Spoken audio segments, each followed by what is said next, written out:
I run an organization called the Stay Safe Initiative, and we are a community interest company that works directly with young people in schools, goes from primary to secondary school onto higher education. And most of our day-to-day work really focuses on sort of three main areas. We do lots of work surrounding topics related to bullying, friendships, and helping young people have healthy and positive relationships. A lot of our work focuses on the digital world. So, again, helping children not only stay safe, but have positive online lives and interactions. And lastly, in more recent times, we've developed a program. It's a program called Boyz-2-Men, essentially helps boys and young men think critically about manhood and masculinity, and more importantly, helping them to discover themselves, who they are, and I suppose giving them the freedom to think about what kind of men they want to be in today's world. They are bombarded with these sort of terms, toxic masculinity. That just implies to them and those around them that it's essentially toxic to be a man, or, masculinity in itself is toxic.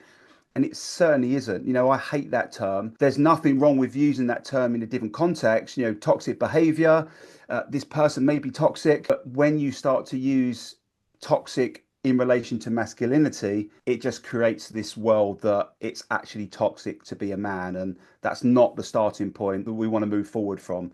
We want to build boys up. We want to help them regain self-worth and boost their motivation and guide them and direct them.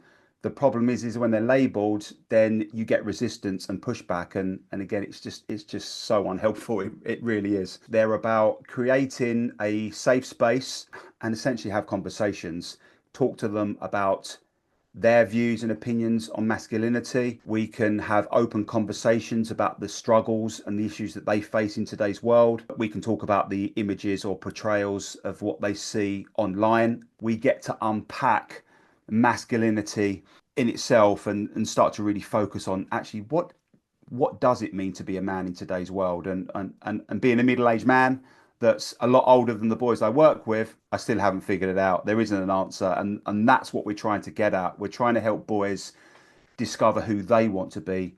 Lots of them are grappling with what they think it is to be a man and trying to sort of live up to this archetypal version of a man, and that would be the obvious forms that you would associate young boys to think of, being strong, being tough, being brave. That's not to say that they are not good qualities in, pushed in the right direction, but when we start to think about other aspects of masculinity, they are usually more hidden. So being in touch with their emotions, finding strength through being vulnerable, these are things that boys struggle with. They're trying to find their way. Now, obviously, lots of young people have quite big online lives, and what they may be lacking or missing or being confused about in their offline life, they can try to get some direction in the online world. So that's where these influencers now start to play a role. Boys relate to these people because they are the person that sometimes fill in the gap that's missing in their life.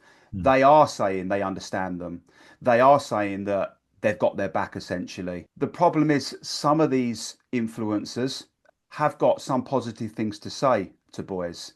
And this is what grabs them. Work hard, have good work ethic, be fit, be healthy, earn money. These could potentially be great things that can inspire children and young people to succeed in life. And that's what grabs them. But then it starts with these positive messages, but then it suddenly starts to change into the world's against you, crazy conspiracy theories, giving them advice on relationships, women are your property and things like that. And that's where it gets so more harmful. So what we try to do with boys when we look at the content and the images and portrayals of what they see about masculinity online is really getting them to think critically about these messages and who these people are. Let's start to look inwards. What makes a good man? It's essentially what makes a good human. And this is where they start to think about what's on the inside. So looking at their values, looking at what actually makes a good person, and then they can start to think about interactions, having empathy, being a kind, respectful person.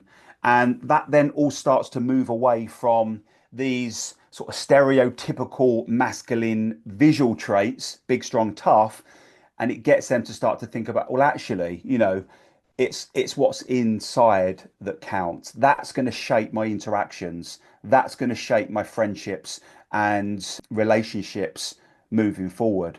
And that transcends across all genders. It's just being a nice person that's in touch with your emotions, trying to build emotional literacy, which is a skill that we need to develop in young people and boys. That can sometimes be a bit of a mission, but it's helping them understand themselves. It's helping them understand how to have positive interactions and helping them to understand that actually they have a lot to give and a lot to offer. And generally, that all comes down to what's on the inside, as I said, their values and attitudes towards others. And this is what we really try to shape all of our work and sessions with boys is be open to having conversations, always try to be positive, and that may mean that you are hearing something that is could be potentially quite worrying, but always try to look at the positive outcomes through having these conversations, and definitely be curious.